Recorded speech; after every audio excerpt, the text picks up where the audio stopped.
Bismillah, bismillah, bismillah. Bismillah wassalatu wassalamu ala Rasulillah wa ala alihi wa sahbihi wa mawalah. Amma ba'du. Terima kasih tuan-tuan. Assalamualaikum warahmatullahi wabarakatuh. Pagi yang baik untuk semua. Bersama saya Ustaz Nazar dan juga sebut Ustaz Nazar Muhammad, Abang Nazar Muhammad dan juga Isa. Abang apa?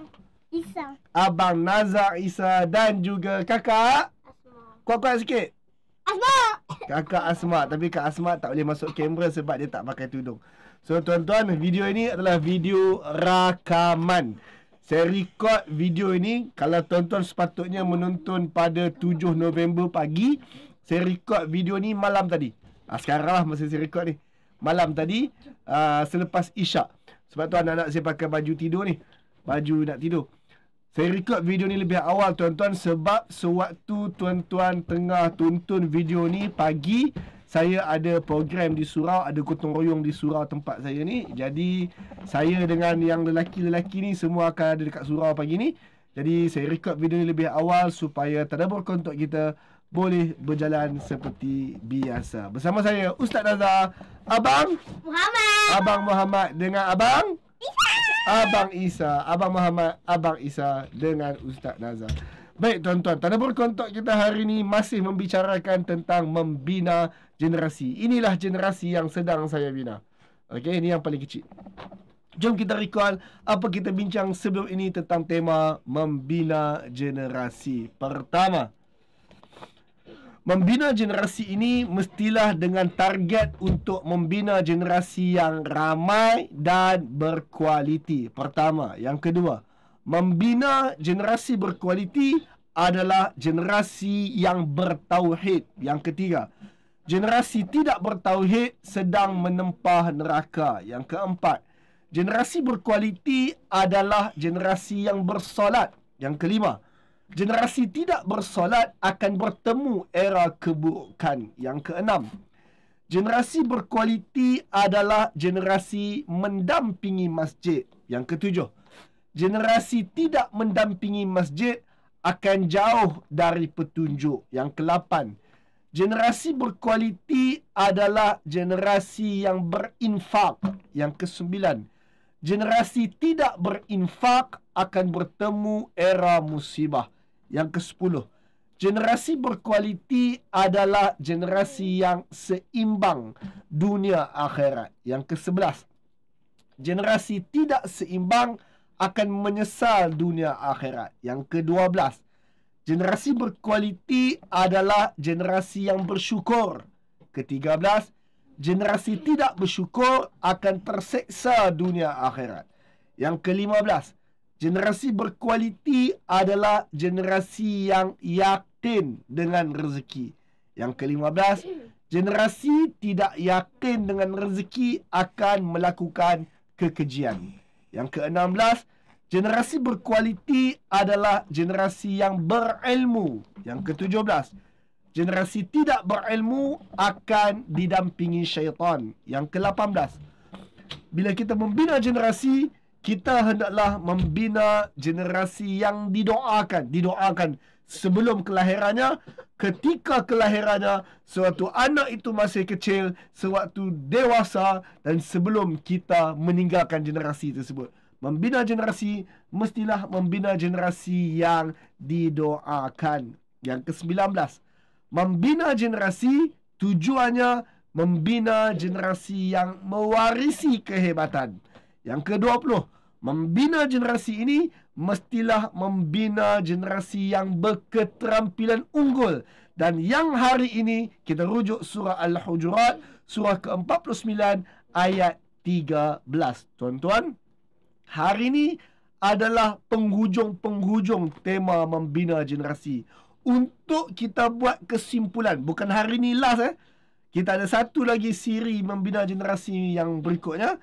Hari ini antara ayat-ayat penghujung, kita nak rujuk surah Al-Hujurat, surah ke-49 ayat 13. Komen di bawah tuan-tuan, Al-Hujurat, surah ke-49 ayat 13. Kak Asma, ulang balik surah apa? Surah Al-Hujurat Kuat-kuat sikit, kuat-kuat sikit. Surah Al-Hujurat. Surah Al-Hujurat, surah ke?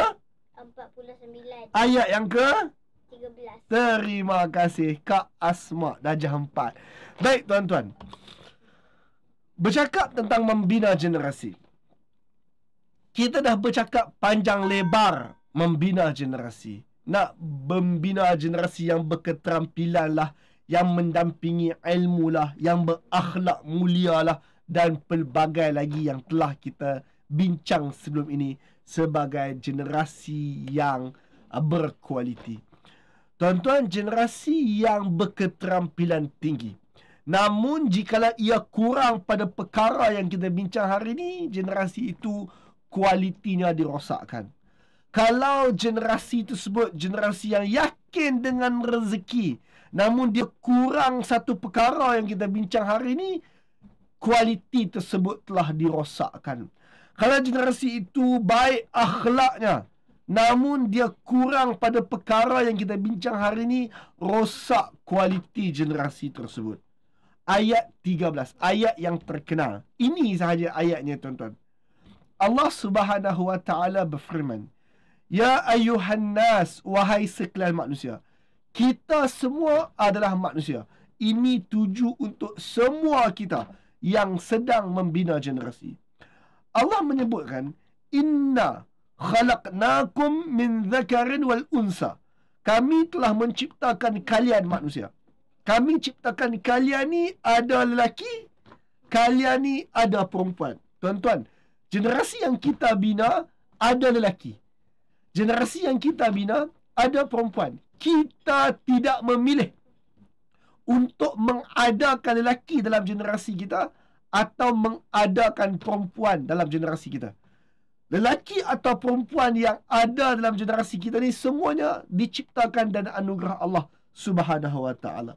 Allah yang membuat keputusan sama ada mengadakan lelaki kah, mengadakan perempuan kah, ramai lelaki kah, ramai perempuan kah, yang berkualiti itu lelaki kah, yang berkualiti itu perempuan kah, yang nombor satu tu lelaki kah, yang nombor satu tu perempuan kah, yang paling kecil tu lelaki kah, yang paling kecil tu perempuan kah. Allah yang menciptakan dan Allah yang menganugerahkan. Allah sebut di sini, "Ya ayuhan nas, wahai sekalian manusia, inna khalaqnakum min zakarin wal unsa." Kami menciptakan kalian. Ada lelaki, ada perempuan. Wa ja'alnakum, lelaki dan perempuan kalian ini. Wa ja'alnakum, kami jadikan kalian. Syu'uban wa qabail. Lelaki-lelaki dan perempuan-perempuan yang ada dalam generasi kalian ini, termasuk kalian. Wa ja'alnakum syu'uban wa qabail. Kami jadikan mereka dalam bangsa-bangsa dan juga kabilah-kabilah, puak-puak. Syu'ub, terjemah mudahnya adalah bangsa. Qabail, kabilah-kabilah maksudnya puak-puak di bawah bangsa itu. Di bawah satu payung bangsa yang besar, ada pula puak-puak yang berbeza. Kabilah ni tuan-tuan nak faham sebagai sab-sab suku, sab-sab bangsa pun boleh. Nak ikut kabilah-kabilah negeri pun boleh. Nak ikut kabilah-kabilah ni, kabilah-kabilah sekolah pun boleh. Yang ni sekolah asrama penuh, yang ni MRSN kabilah dia, yang ni pula geng-geng Kelantan, yang ni geng-geng Terengganu, whatever lah kabilah. Syu'uban, bangsa adalah satu payung yang lebih besar. Kabilah ni adalah pecahan-pecahan dalam bangsa tersebut. Dan kabilah ni tuan-tuan, ia tak terhad kepada hanya merujuk kepada sab-sab suku sahaja. Dia boleh sahaja dianggap kabilah ni bergantung kepada sekolah dia daripada mana, bergantung kepada dia ni keturunan siapa. Ada orang keturunan depan nama dia ada Said. Ada orang dalam nama keluarga dia ada Putri. Geng-geng dia semua putri. Keluarga dia Said dengan Sharifah. Dia ni pula keluarga dia Al-Attas. Dia ni pula keluarga dia Jamalul Lail. Dia ni pula keluarga dia As-Saggaf. Dan ada orang yang memang dia tak kisah langsung pasal nama-nama keluarga dia. Ini semua kabail. Ini semua suku-suku. Ini semua adalah kabilah-kabilah. Tuan-tuan, saya nak fokus kepada tajuk dan tema kita membina generasi. Tuan-tuan, generasi yang kita akan lahirkan kelak, kita mungkin boleh pilih dari segi anak kita mungkin boleh pilih dia ni daripada bangsa apa. Kita Melayu, kita kahwin Melayu, insya-Allah anak kita Melayu. Namun tuan-tuan, cucu kita esok kita dah tak boleh pilih dah. Cucu kita esok kita tak boleh nak dictate dia tu pure blood ataupun pure Melayu. Tak boleh dictate dah. Bahkan saya sangat yakin tuan-tuan yang menonton dan saya ni pun tak Melayu tulen sangat pun. Kita pun tak pure Melayu. Kita pun hasil daripada campuran-campuran bangsa-bangsa yang berbeza, datuk nenek moyang kita dahulu, dan juga kabilah-kabilah yang bercampur-campur berbeza-beza nenek moyang kita dahulu. Tuan-tuan, tugas kita membina generasi bukan untuk membina generasi yang pure Melayu. Tugas kita membina generasi bukan tugas kita membina generasi yang pure Kedah, pure Kelantan. Bukan. Tugas kita membina generasi yang akan datang bukan nak make sure generasi yang akan datang daripada jalur keturunan kita ni mesti kabilah UIA, mesti kabilah MRSM. Tidak, bukan tujuannya. Allah telah menjelaskan kepada kita. Allah cipta lelaki, Allah cipta perempuan.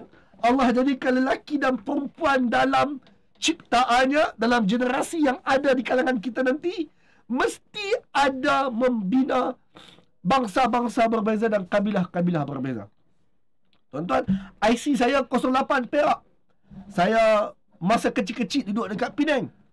Kemudian saya membesar dan banyak menghabiskan umur saya di Kedah. Saya merantau ke Selangor, kembali ke Kedah balik. Tuan-tuan, tak boleh kita anggap kita boleh pure bloodkan anak-anak kita, generasi yang akan datang.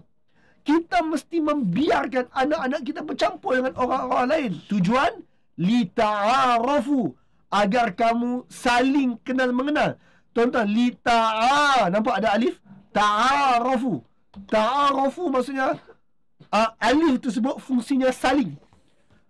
Kalau ta'arufu tanpa yang tanpa alif mat tersebut maksudnya mengenal. Namun bila ada alif ta'arufu bermaksud saling kenal mengenal. Tujuan kita membiarkan anak-anak kita bercampur. Tujuan kita redha apabila anak kita, cucu kita, cicit kita kahwin bersilang bangsa, bersilang kabilah. Tujuannya adalah agar kita membina generasi yang saling kenal mengenal. Dan itu bukan aib. Itu bukan aib. Saya sentuh hal ini kerana tuan-tuan, sebahagian kita dia ada satu mentaliti, kalau keluarga, kalau aku ni depan nama ada Said, mesti kahwin dengan Sharifah. Tuan-tuan, ini cara membina generasi yang jumut. Ini cara membina generasi yang jumut.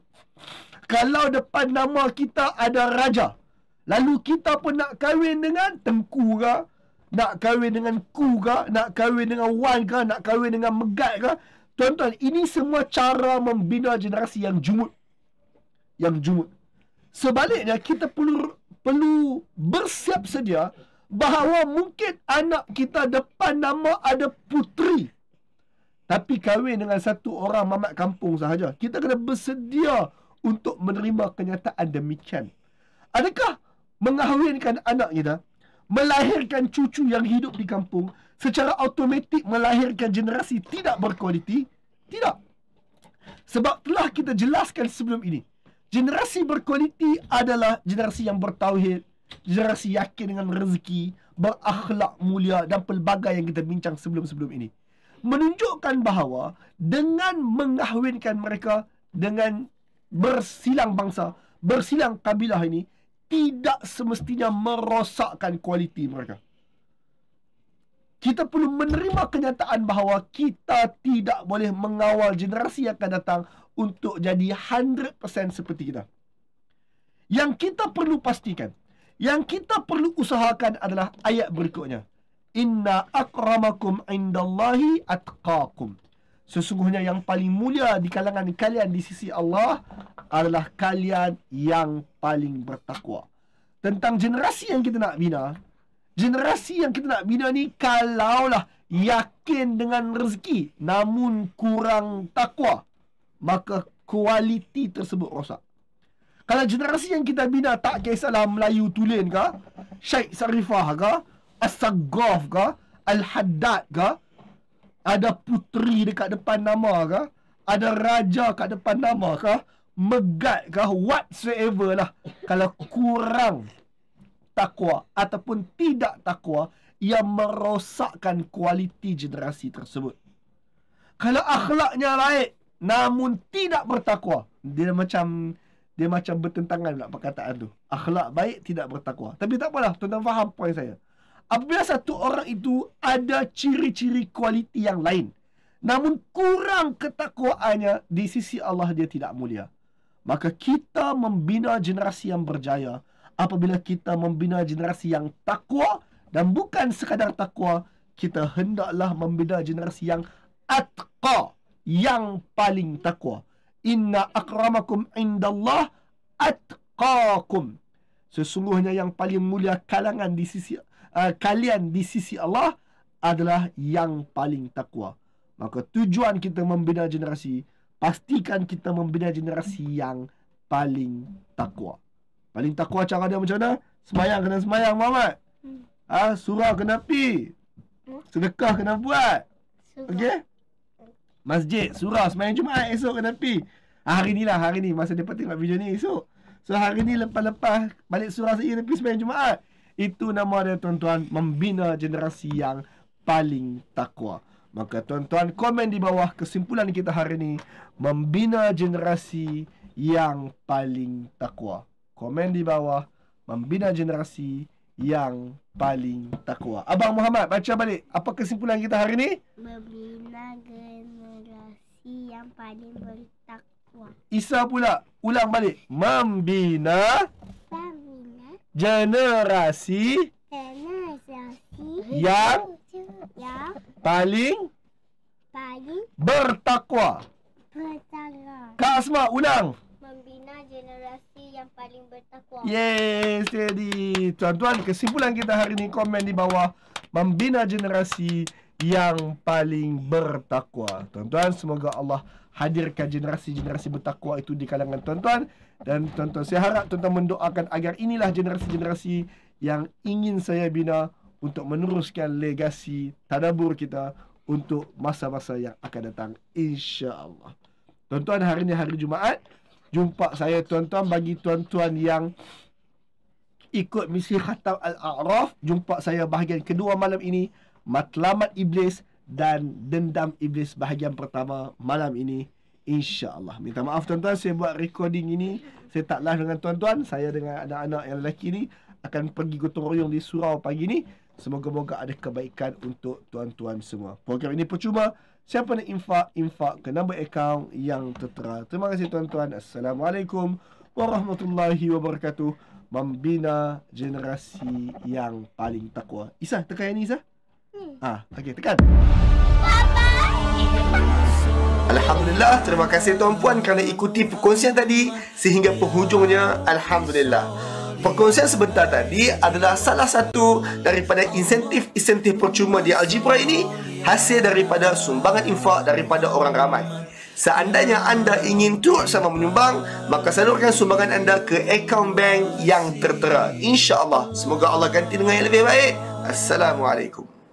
Allahumma salli wa sallim ala Sayyidina wa maulana Muhammad, adada ma fi ilmillahi salatan daimatan bidawami mulkillahi. Ya Allah, curahkan rahmat dan keselamatan bagi Nabi junjungan kami Muhammad, selamanya di dalam keabadian, kekekalan kerajaan-Mu ya Allah. Ya Allah, please shower your blessing and your salvation to the Prophet Muhammad, who we all adore. May he always be under your sovereignty. May he forever be under your loving care. Allahumma salli wa sallim wa barik alaihi. Allahumma salli wa sallim wa barik alaihi. Allahumma salli wa sallim wa barik alaihi. Allahumma salli wa sallim wa barik alaihi. Ya Allah, 给我们感恩和可怜，跟老舍穆罕默德是爱。